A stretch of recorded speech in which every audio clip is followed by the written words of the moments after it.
बिहार के पूर्व मुख्यमंत्री जीतनराम मांझी एक दिवसीय दौरा पर मोतिहारी के सर्किट हाउस पहुंचे।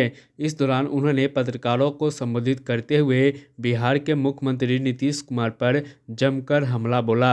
आरक्षण के बढ़ाव कोटा पर भी उठाया सवाल। जातीय आरक्षण में 65 से बढ़कर 75% आरक्षण बढ़ाने पर पूर्व मुख्यमंत्री मांझी ने कहा कि नीतीश कुमार जबरदस्ती खुद का पीक थपथपाने का खास कार्यक्रम ये है कि पिपरा में एक आयोजन होता है कोठी में, और पिपरा कोठी में और भुइयाँ बाबा और माता सबरी पूजन समारोह है जो राजकीय समारोह के रूप में मनाया जाता है। ये बहुत खुशी की बात है कि इस समाज के लोगों का शायद ये पहला है। ऐसे तो पर्वत पुरुष दशरथ मांझी जी के भी जन्मदिन या पुण्यतिथि को राजकीय समारोह के रूप में मनाया जाता है, और उस अवसर पर यहाँ के पूर्व मंत्री और माननीय विधायक नगर विधायक प्रमोद बाबू ने 2-3 बार हमें यहाँ आने के लिए निर्देश दिया कि आप आइए, यहाँ अच्छे लोग मिलते हैं और आपके समाज के लोग हैं। तो बात स्वाभाविक है कि आज शेड्यूल कास्ट में भी भैया मुसहर जो कम्युनिटी के लोग हैं वो बहुत नीचे पैदान पर हैं। उनको संगठित करना, उनका विकास होना बहुत आवश्यक है। इस लहजे में हम मोतिहारी बापू के कर्मभूमि में आने का काम किया है और आप लोगों से बात कर रहे हैं। आप लोगों को बहुत बहुत धन्यवाद, बहुत बहुत शुभकामनाएँ, और फिर बातें जो होगी वहाँ होगी। ऐसे कुछ ना कुछ है तो पूछिए। सर, मंत्री सुरेंद्र राम जो हैं लगातार प्रधानमंत्री पर तंज कस रहे हैं कि प्रधानमंत्री मैच देखने गए तो भारत हार गया, क्या कहना चाहेंगे इस पर? अब देखिए, ये ऐसी बातें हैं जो किसी के मुंह से ऐसी बात नहीं निकलनी चाहिए, इसलिए कि कोई जीतता है कोई हारता है, दो ही बात वहाँ होती है। हार तो हमारी टीम गई हो, लेकिन आप जानते हैं कि विश्व चैम्पियन जो एक सूची बनती है उसमें 11 खिलाड़ियों का नाम आया है, जिसमें 6 हिंदुस्तान के हैं। इस चीज़ को नहीं समझ रहे हैं वो। दूसरी बात, हर चीज़ में उम्दा प्रदर्शन बिहार हमारे जो क्रिकेट प्लेयर लोग हैं, क्रिकेटर लोग ने किया। जीत हार तकनीकी है, कुछ रनों से हार गए, लेकिन खेल में हर विधा में ऑस्ट्रेलिया से हमारा हिंदुस्तान के लोग काफ़ी आगे बढ़ के ये किए। और आपने भी देखा होगा कि जीतने वालों को सब प्रशंसा करते हैं, लेकिन हमारे प्रधानमंत्री नरेंद्र मोदी जी हारने के बाद वो ड्रेसिंग रूम में गए और भारतीय क्रिकेटर्स को कितना बड़ा संबल और साहस दिया, यही कह करके कि चिंता मत करो, तुम लोगों का खेल उम्दा रहा, हार जीत अलग बात होती है।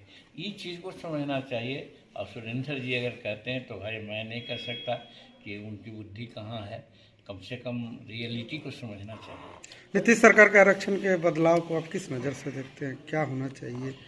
देखिए, हाथी के दांत खाने के और दिखाने के अलग अलग होते हैं। देखने को तो देखते हैं बड़ा बड़ा दांत आगे निकला रहता है, लेकिन वो बिना काम के रहता है और खाने वाला अंदर रहता है।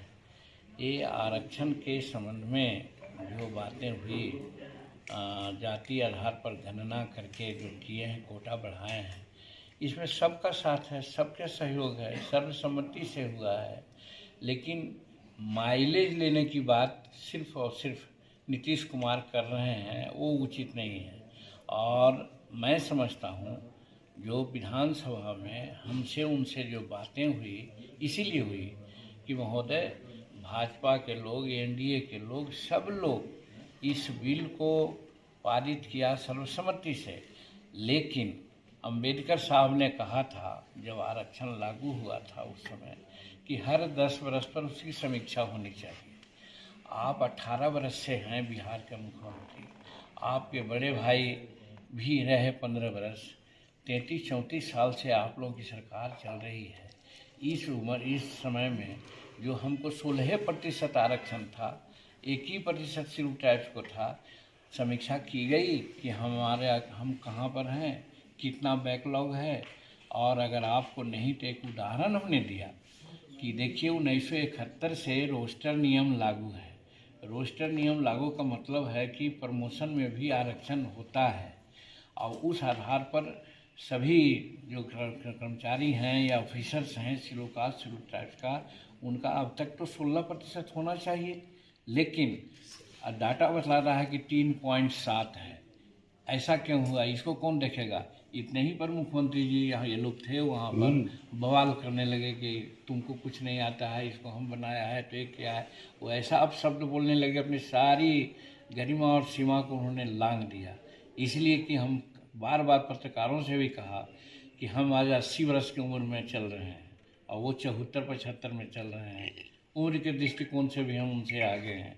रही बात विधायकी का, तो 1985 में वो विधायक ये अशोभनीय काम किए हैं और श्रीमान सुरेंद्र राम जी को पद और गरिमा का महत्व नहीं है।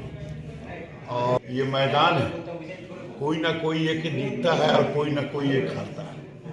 और जहाँ तक श्रेष्ठ खिलाड़ी का है तो 11 खिलाड़ी में पूरे दुनिया में भारत के 6 खिलाड़ी जो है वर्ल्ड लेवल के प्राइज जीते हैं। तो ये भारत की प्रमुखता है, भारत के खिलाड़ियों का सम्मान है। और 5 में पूरा वर्ल्ड है और 6 अकेले इंडिया है।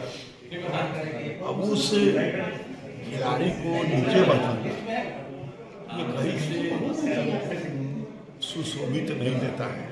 ये सुरेंद्र राम जी की अज्ञानता का परिचय है जो इधर उधर के बात करते हैं। नीतीश कुमार गांव-गांव जाके जो विशेष मैं आपके चैनल के माध्यम से माननीय मुख्यमंत्री श्रीमान नीतीश कुमार जी को कहना चाहेंगे कि आप लगातार माननीय प्रधानमंत्री जी के सरकार के मंत्री थे अटल बिहारी वाजपेयी जी के समय, और आपके बड़े भाई मनमोहन सिंह जी की सरकार के मंत्री थे, और भी कई सरकार में आप रहे।